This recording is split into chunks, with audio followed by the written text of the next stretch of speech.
Assalomu alaykum hammaga. Shu delali fasonimizni orasida stiglarni shu tikilganga o'xshatib shuni cho'tga keltirishni ko'rsatib o'tamiz. Yangi boshlayotgan akalarimizga xudo xolasa foydali bo'ladi. Joyimizni o'lchab olamiz. Joyimiz 50x7 ekan.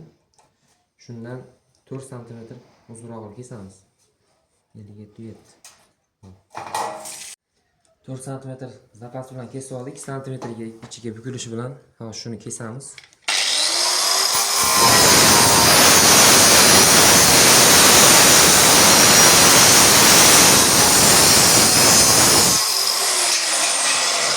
Razmerimizni kesib oldik. 2 sm bu yerdan qochirib go'ngni chizib olamizda.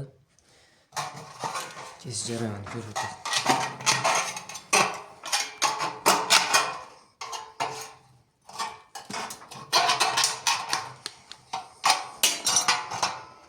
Mana bu chizig'imizdan 1 sm qochirib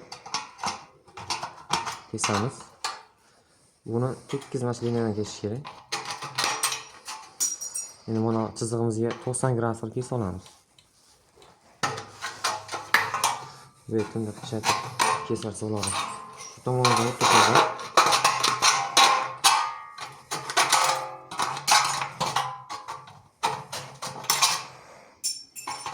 sm bu aradan buni tekis qilib kesamizda. Buni ham 90 gradus kesish kerak. Chiziqqa nisbatan kesib olamiz. Endi buni poloskadan moslamani tekis qilib olamiz.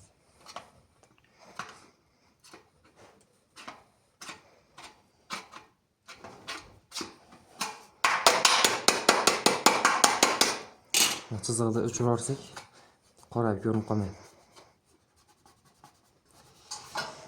Keyingi tomonimizda ham joyimizni toshni o'lchab olib turib 50x7 dedi biz joyimiz. 50x7 dan shunday tizamizda go'ngni chizib xuddi shu yoqqa chiqamiz. Mana kesib tayyorlab oldik. Ko'rishingiz mumkin. Endi buni joyimizga qo'yamiz.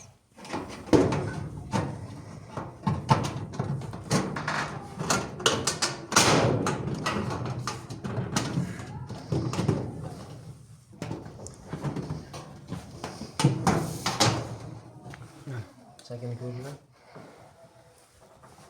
Cho'tga o'rib qo'yildi. Buni balatpasini tekis qilib, ichidan samarasi uramiz. Hozir uni ko'rsatib o'taman. Mana akalar. Qotirib oldik. Bukkan joyimizdan ikkita samarasi bilan qotirib qo'yamiz. Shunda mashina bo'lib cho'tga olib chiqadi.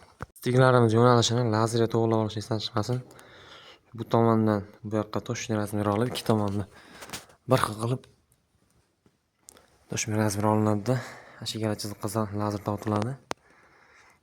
Shu holatda bo'lib kelib chiqadi. Akalar mana sifatga bitta baho berasizlar.